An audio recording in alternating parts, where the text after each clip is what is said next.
रहस्यमय जंगल की पुकार। एक समय की बात है, एक छोटे से गांव में आरव नाम का एक युवक रहता था। वह साधारण सा लड़का था, लेकिन उसके भीतर एक अजीब सी बेचैनी थी। उसे हमेशा ऐसा लगता था कि उसकी जिंदगी में कुछ अधूरा है, मानो उसे किसी अदृश्य शक्ति ने किसी खास उद्देश्य के लिए चुना हो। एक दिन उसे गांव के पास वाले जंगल से एक रहस्यमय आवाज़ सुनाई दी।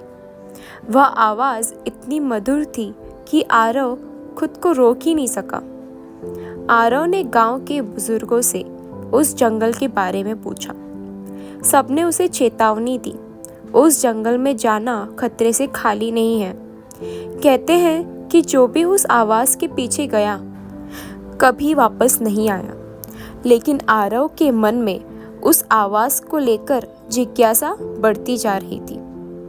उसने फैसला कर लिया कि वह उस आवाज़ की सच्चाई जानकर ही रहेगा। अगली सुबह सूरज की पहली किरणों के साथ आरव जंगल की ओर चल पड़ा। रास्ता घना और भयानक था, लेकिन हर कदम पर वह आवाज़ और भी स्पष्ट होती जा रही थी। कुछ देर बाद वह एक पुराने मंदिर के खंडर के पास पहुंचा।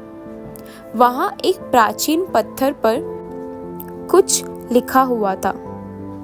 जो अपने भीतर की आवाज़ को पहचान लेता है, वही इस द्वार को पार कर सकता है। आरव थोड़ी देर सोच में पड़ गया। तभी उसे समझ आया कि यह आवाज़ बाहर से नहीं, बल्कि उसके भीतर से आ रही थी। उसने अपनी आंखें बंद की और अपने मन की गहराई में झांका।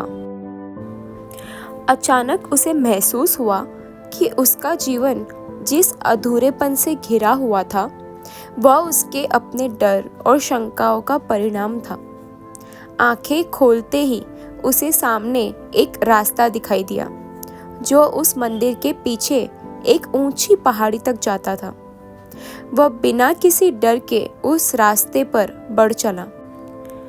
पहाड़ी के शिखर पर पहुंचकर उसे एक अद्भुत दृश्य दिखा। असीमित आकाश, दूर दूर तक फैली हरियाली और सूरज की चमकती किरणें। वहां उसे अपने जीवन का उद्देश्य समझ आ गया। उसने गांव लौटकर सभी को यह कहानी सुनाई। अब आरव केवल एक युवक नहीं था, बल्कि एक प्रेरणा बन गया था।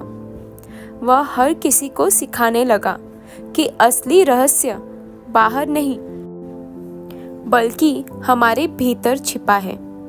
यदि हम अपने भीतर की आवाज़ को सुने, तो कोई भी बाधा हमें रोक नहीं सकती।